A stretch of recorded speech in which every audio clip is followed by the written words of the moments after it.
Here for Judging Freedom. Today is Thursday, November 2nd, 2023. Colonel Douglas Macgregor joins us. Colonel, always a pleasure. Thank you for your time and your insight. Is the Israeli government running out of time to save itself from the consequences of a massive ground invasion in Gaza? Well, I think it's certainly headed in that direction. I don't know if it already has. We have to listen to what the Russian ambassador had to say in the United Nations, as well as other leaders in the region. We have to note the recent meeting between the foreign ministers of Turkey and Iran, and then the conversations between the Iranian foreign minister and Mr. Erdogan. All of these things have an ominous tone about them. That doesn't mean that everything is about to fall on Israel immediately, but I think we're headed in that direction, and it doesn't appear that anyone in Washington is interested in halting the rush into disaster. Was one of Hamas's goals on October 7th to induce an Israeli overreaction so as to coalesce Arab animosity in the region against it? Well, it's not unreasonable to make that point, but we haven't talked to anyone in Hamas. We don't know what their thinking happens to be, but if that wasn't their intention, it certainly turned out to be that way. Is the Israeli military walking into a trap by attempting to wage a land war in a place as treacherous, as urban, as filled with tunnels and old buildings as Gaza is? I think so. I would say on many levels. If we go back to the summer of last year, when the war in Ukraine was changing or evolving, and the world's eyes were fixed almost exclusively on what was happening there, had the Israelis confronted Hamas at that point, I think the Israelis would have had an easier time waging this sort of ruthless scorched earth campaign against Hamas than they have right now. It's simply a function of the fact that the world is not looking at Ukraine because the world knows the truth. The war in Ukraine is effectively over. The losses and the destruction in Ukraine are horrendous. Ukrainians can't do much about it. So everyone is focused now on Israel and Hamas, and they're seeing things that upset them. You cannot broadcast the pictures of dead children being carried out of the rubble in Gaza without expecting some sort of horrendous national reaction out of each of the Arab states and from the so-called Arab street. So that's definitely part of it. And on another level, I think that the region is increasingly coalescing into this alliance that might have otherwise never occurred. There's a readiness to take action. There's no doubt about it against the Israelis. And we, again, are the loyal, obedient servants of Mr. Netanyahu and his government. The loyal, obedient servants of Mr. Netanyahu and his government. I'm sure that that's the way he feels. And of course, that it is the way we behave. Back to Erdogan. Are his rantings and ravings before 1 million people, whatever the size of that crowd was, to be taken as for domestic political purposes or in preparation for support for military activity? Both. There's no question about it. I think both are accurate. Mr. Erdogan is a clever, manipulative politician, if ever there was one.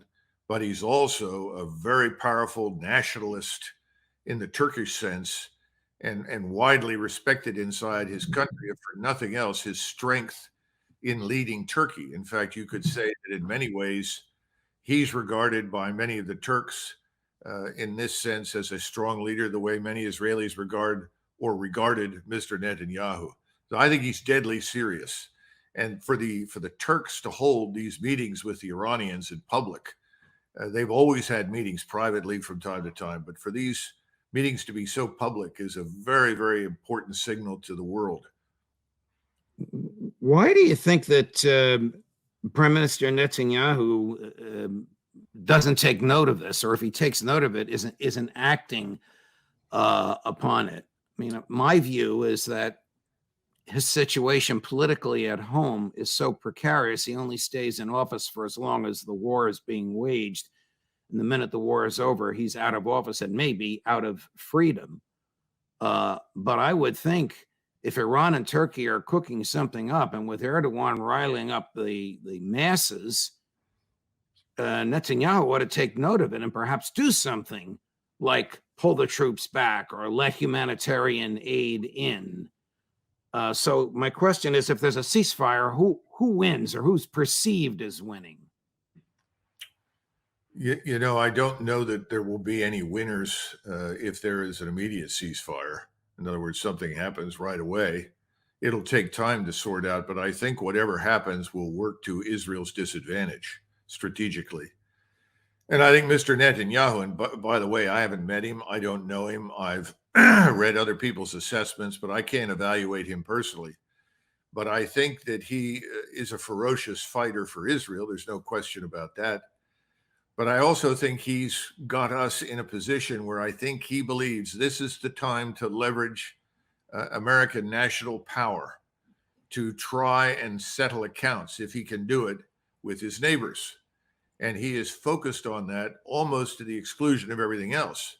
We are giving him unconditional support on the assumption that he is going to be successful, that he will go in, root out Hamas, destroy the place, and that he can get that done before anything else happens. And we put our forces there as a stopgap measure in the event that Hezbollah attacks. I think it will. I don't know what the timing it will be, but I think they ultimately will do that so that we can distract Hezbollah from interfering with what Mr. Netanyahu is trying to do further south. And I think that's it. I think that's all there is right now. And many Israelis have complained that they don't see any other strategic end state other than Hamas is destroyed and Gaza is in ruins. And that's not, by the way, that's not the kind of strategic end state that you want unless you want another war. That's the problem. Here's Prime Minister Netanyahu, cut two, Chris, saying that Israel will never agree to a ceasefire. I want to make clear Israel's position regarding a ceasefire. Just as the United States would not agree to a ceasefire after the bombing of Pearl Harbor or after the terrorist attack of 9/11, Israel will not agree to a cessation of hostilities with Hamas after the horrific attacks of October 7th. Calls for a ceasefire are calls for Israel to surrender to Hamas, to surrender to terrorism, to surrender to barbarism. That will not happen. To me, that is just demagoguery. They could stop fighting for 48 hours and let water and food and fuel and medical supplies in. Well, I think that's true, but there's something else here. We're hearing these constant references to the Second World War. And yes, we destroyed Germany. Yes, we destroyed Japan. And the result was a 50-year Cold War with the Soviet Union because we had to spend the money and raise the forces to fill the vacuums that we created on the strategic level with the destruction of both Japan and Germany. There were voices in the British General Staff, voices in our own, that warned there is a reason why Japan should survive. There are reasons why the Germans need to survive. Right. We don't want Hitler. We don't like the militarists in Japan. But these two states have an important role to play in Eurasia, on the periphery of Eurasia. Don't destroy them or we'll end up holding the bag. Well, guess what? That's exactly what happened.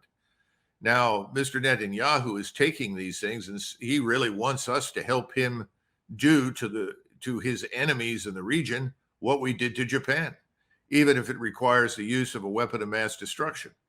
I don't think that's in our interest. And I think the longer this lasts and the more that Americans look at this, the more they will question the wisdom of this sort of thing. By the way, Lindsey Graham made essentially the same comments as Mr. Netanyahu. So they're on the same sheet of music. Well, they sure are. Thank God he's not in the White House, or we would have started World War III by bombing Tehran. Here's Secretary Austin, Austin 3, Chris. on we will provide all the security assistance to Israel and woe to anybody that stands in our way.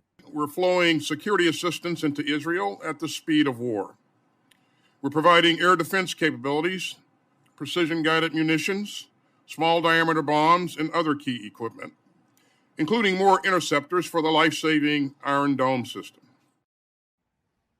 Let's run number 5 as well on, you'll like this, General, bold American leadership, Colonel. In both Israel and Ukraine, democracies are fighting ruthless foes who are out to annihilate them. We will not let Hamas or Putin win. Today's battles against aggression and terrorism will define global security for years to come. And only firm American leadership can ensure that tyrants and thugs and terrorists worldwide are not emboldened to commit more aggression and more atrocities. This is similar to what he said, and of which you and I and many others were critical when he said, you know, we can project power on two fronts, meaning Israel and Ukraine. Does he know what he's talking about? Well, as far as the two-front solution that he's discussing, no, he doesn't. He's completely out of touch with reality. He's simply reading from the script that's handed to him by the White House and by Secretary Blinken. You know, this is very disturbing in the sense that we are not simply overreaching. We have gotten onto this one-way street that is ultimately a dead end. We've said Mr. Netanyahu is correct. It's his way or the highway. Either we kill all of the enemies of Israel that pop up over the wall, or we failed. There is no future for us. It reminds me of the German government's statements after the fall of Stalingrad, where they said, this is the year of decision. We're going to destroy all of our enemies and secure victory. We all know that what happened, it was the opposite, and ultimately Germany was doomed at that point. So I think it's very similar. I don't see it leading anywhere good. So no, I think Mr. Netanyahu is got us where he wants us, and we're going to ride down the hill with him. And at the bottom is an abyss. At the risk of getting off onto Ukraine, we're going to play a clip showing you just how absent from reality Secretary Austin is. Cut 4, Chris. Yet even as we surge support into Israel, we remain focused on Ukraine. Nearly 20 months into Putin's failed campaign of conquest, the Russian military has been badly weakened. Ukraine's brave forces have taken back more than half of the territory seized by Russian invaders since February 2022. And that was made possible by bipartisan and principled U.S. leadership in our coalition of some 50 allies and partners. Colonel, that's not a political speech. He's under oath to tell the truth. Nothing that he just said, I submit, correct me if you wish, is truthful. No, it isn't. And I don't know what map he's examining. Perhaps he too is being subjected to the mushroom treatment and being kept in a cave and fed crap. It reminds me of Trotsky, who was approached by one of his Bolshevik colleagues when Trotsky printed things for distribution inside the Soviet Union in 1920 that were utterly false. And he said, comrade, paper will put up with anything you put on it. It seems that both the internet and television will put up with anything that's posted on it. And he could not be more wrong. And again, this is the sort of dangerous fantasy, this sense of limitless resources and capabilities, when the opposite is the case. Our resources and our capabilities are not limitless, and we don't want to squander them unnecessarily. And by the way, the same thing is true for Israel. Both Israel and the United States need to think first and foremost about, number one, their survival and their national power. You don't do anything that puts that at risk. And that's what we're doing. And Mr. Netanyahu is doing that. It's sort of Hitler saying, I'm going to invade the Soviet Union. I'm going to risk everything on one throw of the dice. That's insane. You don't throw dice in strategy. How dangerous would it be for peace in the region if American troops, Marines or Special Forces, were to be on the ground in Gaza? Well, the danger is that if they go in any numbers to Israel and they meet the enemy, that obviously they'll take losses. If there are severe losses, if there's more than a few at a time, not only will that awaken the American public from its normal slumber at home, but more important, it would reveal that we are once again not invincible, not invulnerable. And one of the things that, despite all of the stupidity in Ukraine that still exists, is our brand. We still have a pretty good brand despite all the problems. That brand will be destroyed if people think, look, the Americans have come into this and they've lost aircraft, they've lost troops. Gee, they're not that good, they're not that strong. That encourages more enemies to pile on. Again, that's why, unless there's a vital strategic interest at stake, you don't commit forces that could be defeated. Do your sources inform you about whether there have been American military casualties in Gaza? Yes, I was told that by a couple of very reliable sources who have to remain anonymous. And they insisted some time ago that we had put people on the ground in Israel. They described them as special ops forces. They could be Army or Marine, obviously, and that they were working with or cooperating closely, and in some cases were there to also observe and learn lessons. Some of them have been involved in the fighting, and I'm told that we've taken casualties. But, we took casualties in Ukraine as well, Judge. We've lost people over there, and we have not been told about it. It has been suppressed and kept secret, and the media has been very helpful to the government in doing this. So I surmise that they're probably right. We've probably taken some losses, but no one is going to advertise it for fear that it would awaken people. Remember, Americans are not really paying that much attention to what happens overseas. I wish they were, but they're not. I must suggest strenuously that the American public has the right to know when the President of the United States is putting troops on the ground, and some of them are coming back in body bags. Even if they're not coming back in body bags, we have the right to know when he's putting troops on the ground or using the military in any respect. Yeah, again, this is not December 1944 or January 45. We took tremendous losses in the Battle of the Bulge. It was somewhere in the neighborhood of 140,000 casualties fighting the Germans. The Germans only sustained 68,000, of which only 11,000 were killed. We solved the problem during war by lying. We said the Germans had lost 200,000 and that we had only suffered 70,000. In other words, we reversed the numbers. We didn't tell the truth. Well, we were in the middle of a war, and Americans were very unhappy with how lengthy the war was turning out to be. And a lot of Americans wanted us to bring our forces home. We're not in that situation. We're not in a world war. We don't want to be in a world war. So if we're taking losses and our forces are on the ground, yes, you're right. We need to know so that people can make their voices heard. They can call and say, we don't approve. We don't like it. We don't want it.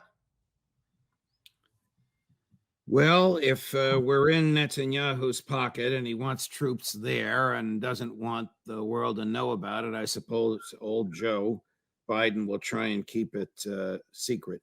Well, Judge, there's one other thing here to consider, and that is, Sure, we have a bad habit of piecemealing.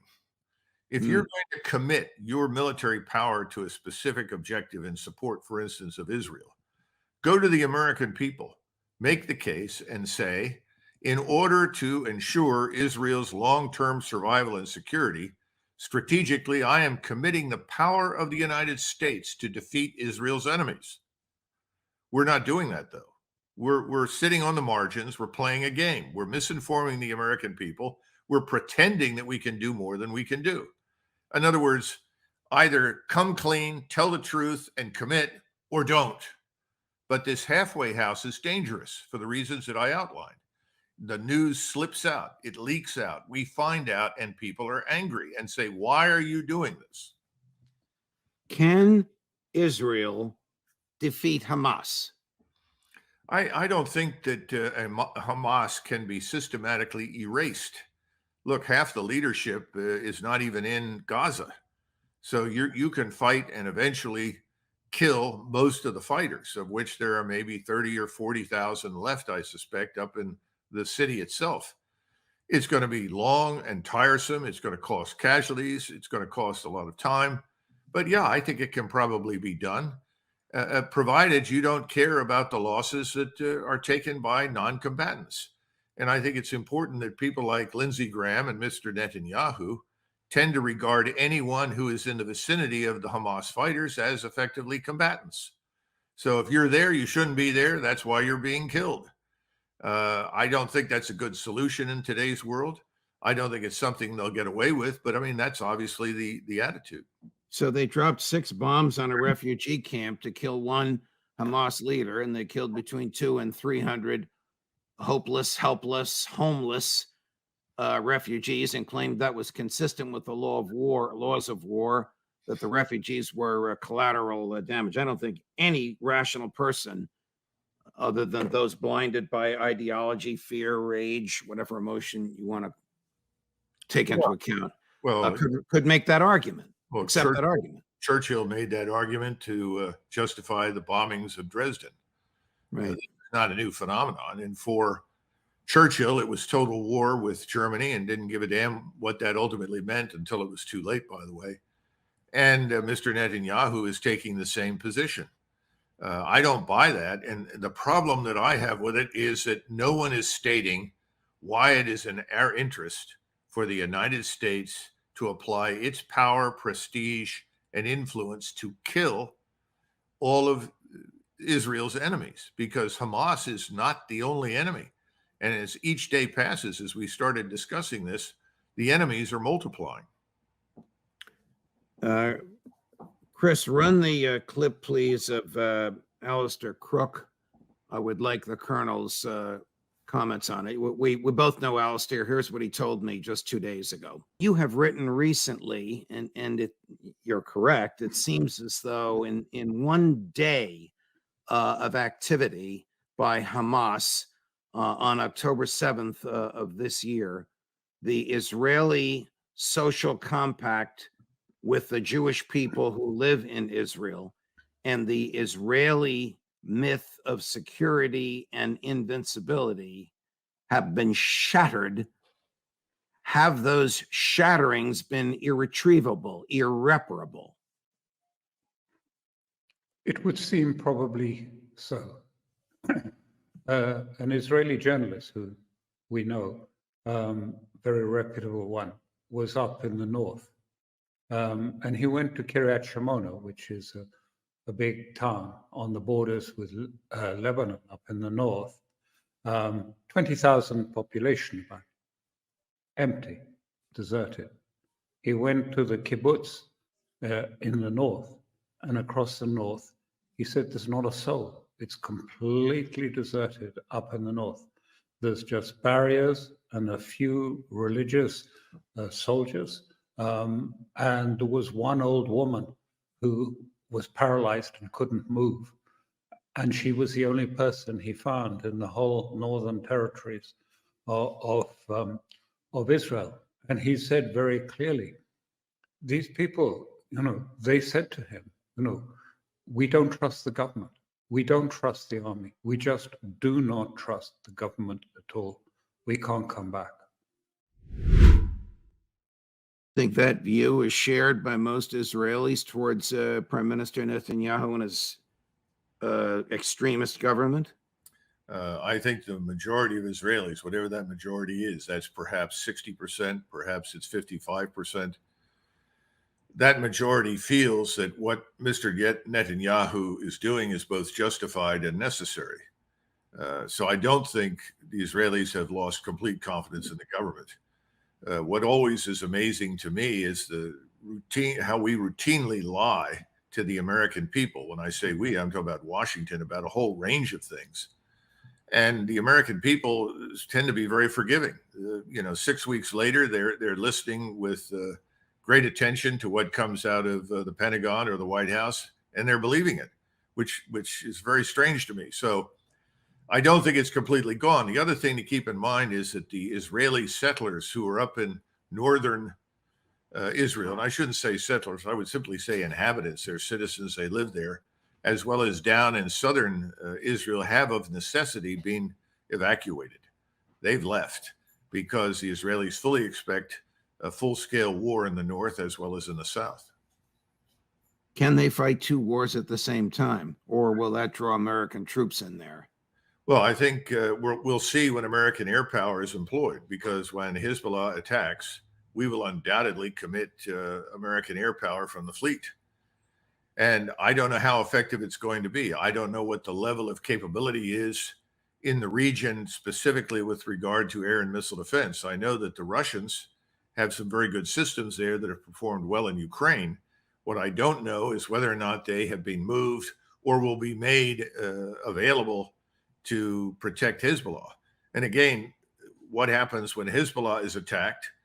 It'll do enormous damage, but what happens when it's attacked? The Iranians sit quietly on the sidelines, or will they flow into Iraq and Syria and try to finish our forces off there? Will the Iranians launch missiles from their arsenal all the way to Israel? I mean, we have no way of knowing. And then finally, what will the Turks do? You know, the Turks, quite frankly, have never gotten along with Mr. Assad. But Mr. Assad is very weak. It may be that the Russians tell Mr. Assad to stand aside. If the Turks want to move through Syria to attack Israel, then let them go. The Turks have long said Syria is a Turkish province for all intents and purposes anyway. So this whole thing is unraveling, I think, at a very high speed. We're not seeing it because we're not being informed. We're not being told about it. Egypt is another one. Mr. Sisi's position with each passing day weakens. The Muslim Brotherhood in Egypt is very close to the Turks and Mr. Erdogan, and their blood is up. They want desperately to go in and protect the Arabs in Gaza. We don't know really what's happening on the West Bank. We don't know what kinds of discussions are going on behind the scenes to prompt a full-scale rebellion there. This whole thing, we're seeing literally the tip of an iceberg strategically. And the real iceberg, the mammoth threat to Israel, and frankly, to our influence in the region and power in the region, is beneath the surface. No one's talking about it. Instead, we get these ridiculous statements that absolutely are groundless from Secretary Austin or Blinken or the president saying, oh, we can do anything. Our resources are endless. We're stronger than ever. This is America. We can do it all. We cannot. That's the truth. Colonel, thank you very much for your time and for your analysis, as always. Who knows where this is going to go, but thank you for watching it for us and with us. Sure. Thank you, Judge. Of course. My friends, we are up to 226,000 subscriptions, well on our way to the 250,000 by Christmas. My profound thanks and gratitude. Thank you for staying with us. More to come today. Judge Napolitano for Judging Freedom.